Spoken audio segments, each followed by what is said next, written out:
Kami melihat prospek untuk investasi saham di kuartal keempat akan lebih baik ya, Gibran, karena beberapa hal.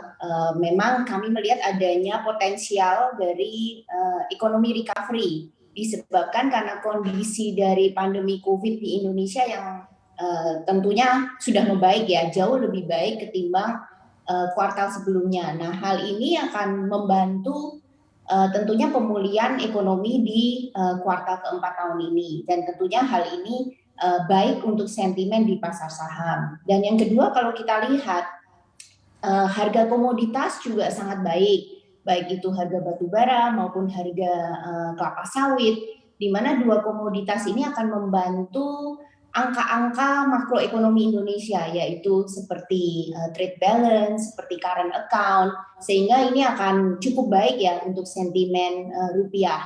Dan juga kalau memang ini harganya terus bertahan untuk jangka waktu yang cukup lama ya, tentunya akan ada trickle down effect ke purchasing power dari perekonomian atau rakyat Indonesia ya, sehingga ini akan terus membantu pemulihan konsumsi on top of the natural recovery dari berkurangnya COVID, dan juga dibantu dengan recovery dari purchasing power dari membaiknya harga komoditas begitu. Jadi kedua hal ini dan juga sentimen terhadap rupiah yang menyebabkan kami cukup positif terhadap outlook investasi pasar saham Indonesia di kuartal keempat. Sebenarnya yang patut diwaspadai oleh para investor ketika penguatan indeks harga saham gabungan masih sangat kencang begitu melajunya. Kalau kita lihat kan ada beberapa katalis, misalnya global, ada persiapan The Fed melakukan tapering, menaikkan suku bunga, lalu bisa dikatakan ada krisis energi juga di China, ada juga krisis Evergrande di sektor properti untuk China. Anda melihat dari dalam negeri apa yang bisa menopang dan apa yang harus diperhatikan juga sebagai faktor-faktor kunci begitu di kuartal 4 ini? Memang faktor ketidakpastian atau resiko itu akan selalu ada setiap saat ya, dan itu faktornya terus berganti. Yang pertama adalah resiko dari kemungkinan Fed akan melakukan tapering dan juga nanti yang akan diikuti dengan kenaikan suku bunga. Tapi kita harus ingat bahwa hal ini sudah diantisipasi oleh pasar dalam jangka waktu yang sudah cukup lama. Jadi ini tidak seperti kondisi tapering di tahun 2013 di mana The Fed melakukannya dengan sangat tiba-tiba ya, sehingga pasar terjadi shock, apalagi emerging market.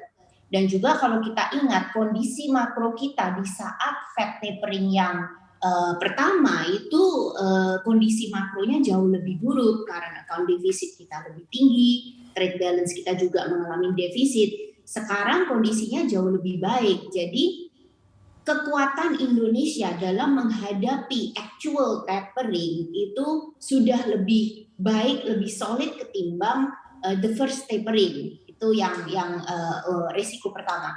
Resiko yang kedua tentunya yang harus kita waspadai ya krisis properti di China. Tetapi untuk sampai saat ini memang krisisnya spread out ke property company yang lain ya, setelah Evergrande lalu spread out ke another property company. Tetapi kami melihat bahwa krisis ini itu akan contain, jadi dampaknya itu secara langsung akan stay di ekonomi China. Yang ingin saya garis bawain juga inflation ini akan menjadi hasil dari tiga risiko ini. Karena Fed tapering akan menaikkan suku bunga, krisis energi cenderung harga juga tidak akan semurah beberapa tahun lalu lagi.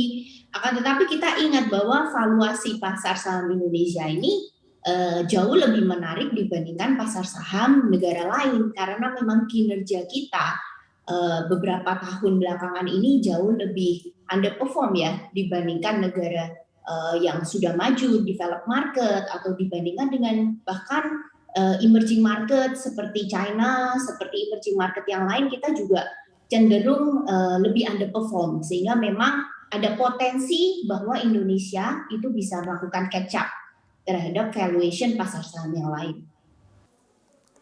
Untuk informasi lebih lengkap dan berita terkait, klik link deskripsi. Dan jangan lupa juga untuk download aplikasi CNBC Indonesia yang tersedia di Play Store dan juga App Store. Jangan lupa subscribe ya.